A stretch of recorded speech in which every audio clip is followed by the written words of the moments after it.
অংশ বলছে বিরোধীদের এত অস্ত্র দিলে তো তৃণমূলের কোন অংশ? মনোরঞ্জন ব্যাপারী তৃণমূল কংগ্রেস ও একটা অংশ নেই। ও এটা বলছে, কালকেই বলবে ভুল স্বীকার করছি, টিকিটের জন্য ঘুরে বেড়াচ্ছে।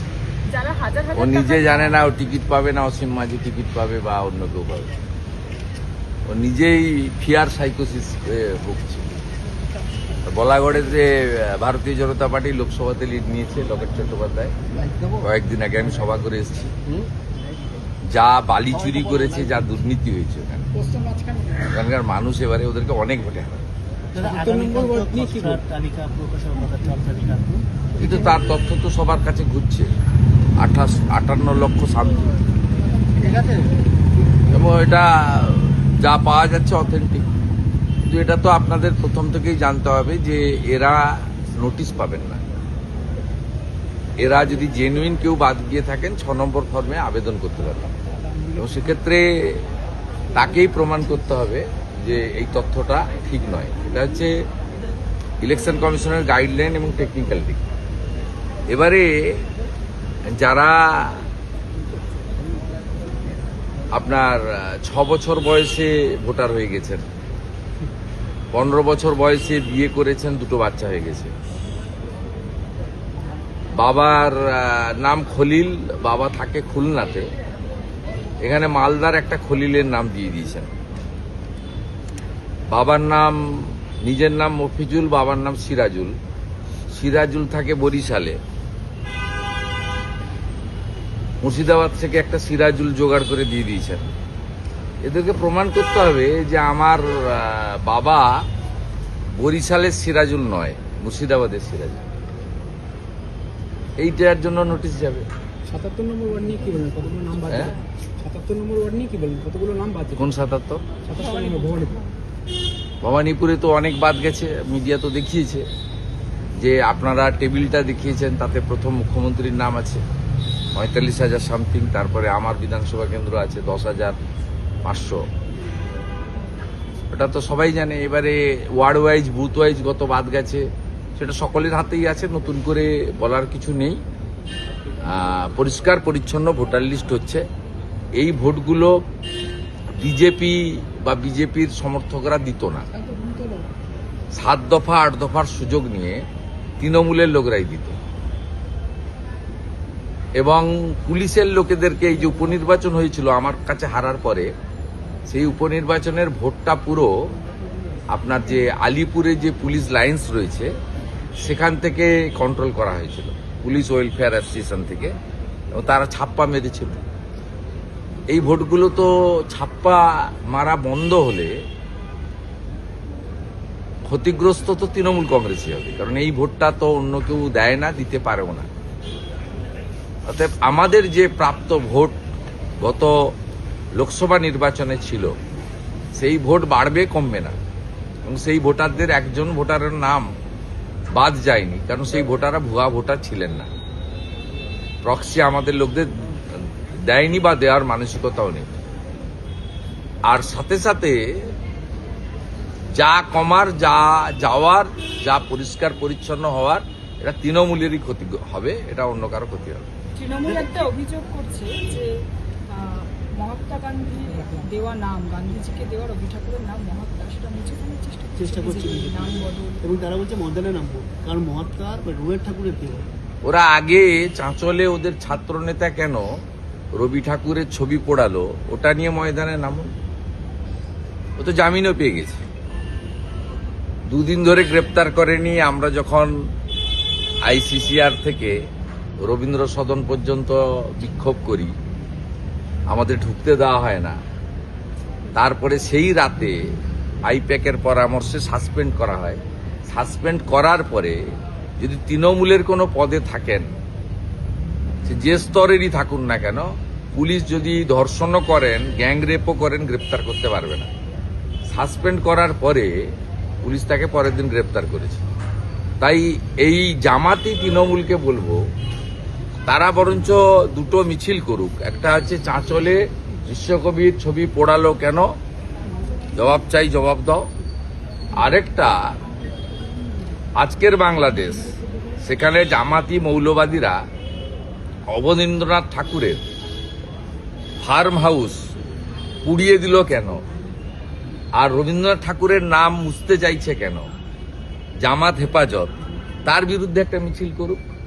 কারণ ওনার সঙ্গে তো জামাতের সম্পর্ক ভালো, উনি সিদ্দিকুল্লাহ চৌধুরীকে দিয়ে মধ্যস্থ করতে পারেন, সিদ্দিকুল্লাহ চৌধুরীর সঙ্গে ওদের যোগাযোগ আছে। দাদা এর মধ্যে তো ইমাম সম্মেলনও করছেন মুখ্যমন্ত্রী, মানে গীতা পাঠে তাকে দেখা গেল না, অথচ ইমাম সম্মেলন করতে ইমাম সম্মেলন কোথায় করছে? হুগলিতে করার কথা। এবং না, ওটা তো দেখুন ধর্মীয় অনুষ্ঠান, আমি জানি ওদের বিশ্ব ইজতেমা হয় কমপ্লিটলি ওখানে।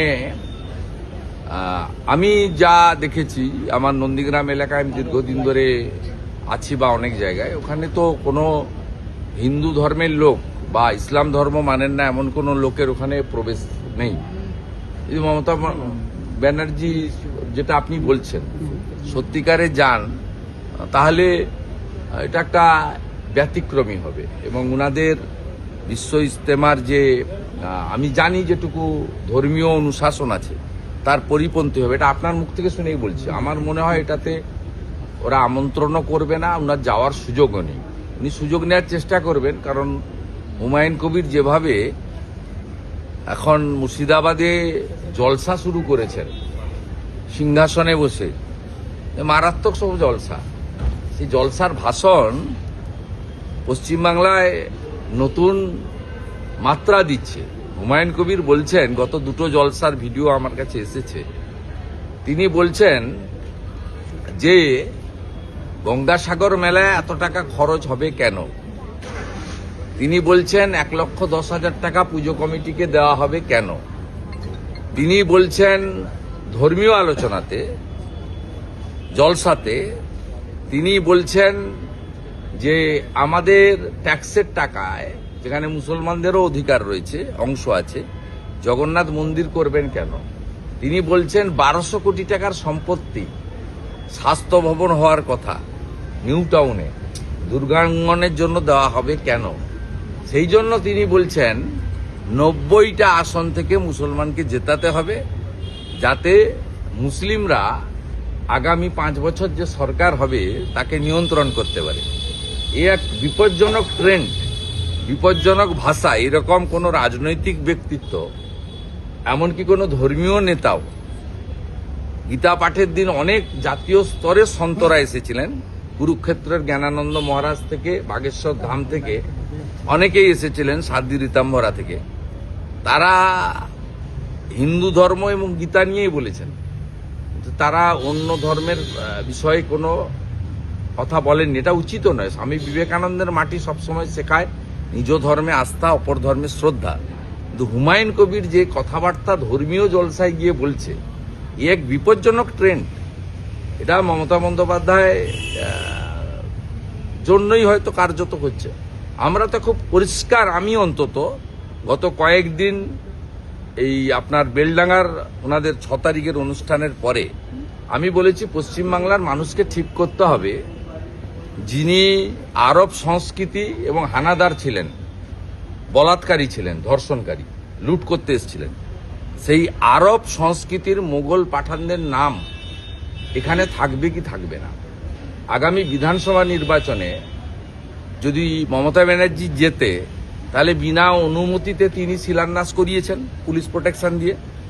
তিনি বাবরের নামে ধর্মীয় প্রতিষ্ঠানটা কার্যত, তিনি যদি ক্ষমতায় আসেন, মানে উনি তো এখন আছেন, তাহলে কিন্তু উনি বাধা দেবেন না, বাধা দেওয়ার ক্ষমতা ওনার নেই। আর হুমায়ুন কবিররা যদি 90টা আসন নিয়ে আসে, তাহলে বাবরের নাম একটা জায়গায় লেখা হবে না, প্রত্যেকটা জায়গায় কিন্তু আকবর, শাহজাহান, ঔরঙ্গজেব, হুমায়ুন এবং বাবরের নাম লেখা হবে। আর ভারতীয় জনতা পার্টিকে যদি আপনারা আনেন, তাহলে ধর্মীয় প্রতিষ্ঠানে আমরা বাধা দেব না, কিন্তু বাবরের সাথে সাথে তার বাবা ঠাকুরদা কারোর নাম লিখতে দেব না। মানুষকে ঠিক করতে হবে। সুজিত বোসের টিকিট সেলের ছবি ভাইরাল, লোকে হাজার হাজার টাকা দিয়ে টিকিট কেটেছে, আর উনি তার অনুগামীদের ফ্রিতে টিকিট দিচ্ছে। আজকে যারা টিকিট কেটেছিল, যারা ক্ষোভ প্রকাশ করেছে, তাদের জেল হেফাজত হলো 22 তারিখ পর্যন্ত। আইনি সাহায্য দেব। যে দর্শকদের উপর গ্রেপ্তার করা হয়েছে, মিথ্যা মামলা হয়েছে, দেব। এবং আজকে একটি পিল হয়েছে, আরো দু একজন করেছেন, সেখানে আমরা চেষ্টা করব যে এই মামলার বিষয়েও কোর্ট হস্তক্ষেপ করুক, এটা 1 নম্বর কথা। আর এই টিকিট বিলি আপনাদের কেউ ছবি তুলে দিয়ে দিয়েছে, এটা এদের প্র্যাকটিস। সব মাঠকে এরা নিয়ন্ত্রণ করে এবং কালোবাজারে টিকিট বিক্রি হয়। আইপিএল থেকে শুরু করে প্রত্যেকটা খেলাতেই এখানে তৃণমূলের নেতারা, মন্ত্রীরা, তারা এই কাজটা করে। এটা যদি ওই দিন যদি খেলা হবে, উল্টো খেলা না হতো, তাহলে এগুলো সামনে আসতো না। এটা এদের অভ্যাসে পরিণত হয়েছে। আদৌ কি তদন্ত কমিটি স্বচ্ছভাবে কাজ করবে? না না, ওই তো পাড়ার কমিটি, যাদেরকে দিয়ে করেছে করবে না, তো মমতার পাড়ার কমিটি, শুধুমাত্র আয়োজক ওর পাড়ার লোকরা, ওদের সঙ্গে চপ খায়, চিংড়া খায়, ওদেরকে দিয়ে কমিটি করেছে। শুধুমাত্র আয়োজক সংস্থাগুলোকেই নোটিশ পাঠানো হচ্ছে, মানে মাঠে যিনি ছিলেন অরূপ বিশ্বাস বা অন্যান্য যে পুলিশকে নেতা-মন্ত্রীরা ছিল, তাদের তো পুলিশকে কিছু বলা হলো না। হস্তক্ষেপ করতেই দেব না। তার জন্য আইনি যে ব্যবস্থা নেওয়ার দরকার, পুলিশ তো দায়ী। প্রথম দায়ী মমতা বন্দ্যোপাধ্যায়, মুখ্যমন্ত্রী। তিনি ভোটের আগে তার ক্ষয়িষ্ণু জনপ্রিয়তা, তলানিতে চলে যাওয়া মানুষের সমর্থন, এই চটকদারি ব্যবস্থার মধ্য দিয়ে শীতের দুপুরে কিছুটা হলেও ইয়াং জেনারেশন যারা চাকরি পাননি তাদেরকে তিনি একটা চমক দিতে চেয়েছিলেন। এবং বাংলা ভাষা লিখতে পড়তে না জানা মেসির মতো নক্ষত্রকে দিয়ে আর্জেন্টিনা ভাষাতে বা ওনাকে বলিয়ে দিত খেলা হবে বলে। এইটা ভগবান তো উপর থেকে দেখছেন, অভয়ার আত্মা তো শান্তি পায়নি, বিচার পায়নি, তার পরিবার। এরকম বহু বোন কন্যা, তাদের পরিবার অপেক্ষা করে আছেন এর পতন কখন হবে। স্বাভাবিকভাবে ভগবানের মার হয়েছে, তাই এই প্রচারটা করতে পারেননি। এর ফলে প্রথম দায়ী হচ্ছে মুখ্যমন্ত্রী, দ্বিতীয় দায়ী হচ্ছেন অরূপ বিশ্বাস এবং সুজিত বোস। শতদ্রু তো একটা ইনস্ট্রুমেন্ট, শতদ্রু কেউ নয়। সারদা তৈরি হয়েছিল সিপিএম এর আমলে, তারপরে সারদা মূল ব্যবসাটা করেছে কিন্তু 2011 সালে মমতা ব্যানার্জি আসার পরে। এবারে সুদীপ্ত সেন ছিল ইনস্ট্রুমেন্ট, মমতা ব্যানার্জি ছিল মেন বেনিফিশিয়ারি। ঠিক একইভাবে সন্দীপ ঘোষ এবং বিনীত গোয়েলরা মূল দায়ী আরজি করের ঘটনায়, সেখানে সঞ্জয় ছিল একটা ইনস্ট্রুমেন্ট। এখানেও শতদ্রুকে একটা সিম্বল করা হয়েছে, স্কেপগোট, বলির পাঁঠা। উনি যুক্ত, কিন্তু ওনার ঘাড়ে বন্দুক রেখেই ওনারা ফায়ারটা করেছেন। আর শতদ্রুর সঙ্গে মুখ্যমন্ত্রী সহ সকলের ছবি আছে, একাধিক ছবি আছে, একাধিক ইভেন্টে মুখ্যমন্ত্রী এবং অন্যান্য প্রভাবশালী মন্ত্রী ইনক্লুডিং সৌরভ গাঙ্গুলি একাধিক জায়গায় শতদ্রুর সঙ্গে ছবি আছে। আমার কাছে আছে, কত ছবি নেবেন আপনাদের স্বার্থে আমি একটা পোস্ট করে দিচ্ছি, আপনারা 9টার সময় আমার এক্সটা দেখে নেন, আমি পোস্ট করে দিচ্ছি। আমার কাছে গ্যালারি আছে আপনাদের স্বার্থে, তাহলে পরিষ্কার হয়ে যাবে যে শতদ্রুর মতো একটা জীব তিনি কি করে এত দম দেখিয়ে এসব করলেন এখানে কলকাতাতে, যেটা হায়দ্রাবাদে হলো না, মুম্বাইতে হলো না, দিল্লিতেও হচ্ছে না। তার মাথায় তো হাত ছিল। পার্থর মাথায় যদি ঠিক লোকের হাত না থাকতো, তাহলে পার্থ তো এইভাবে অর্পিতাদের মতো অসংখ্য বান্ধবী তৈরি করতে পারতো না।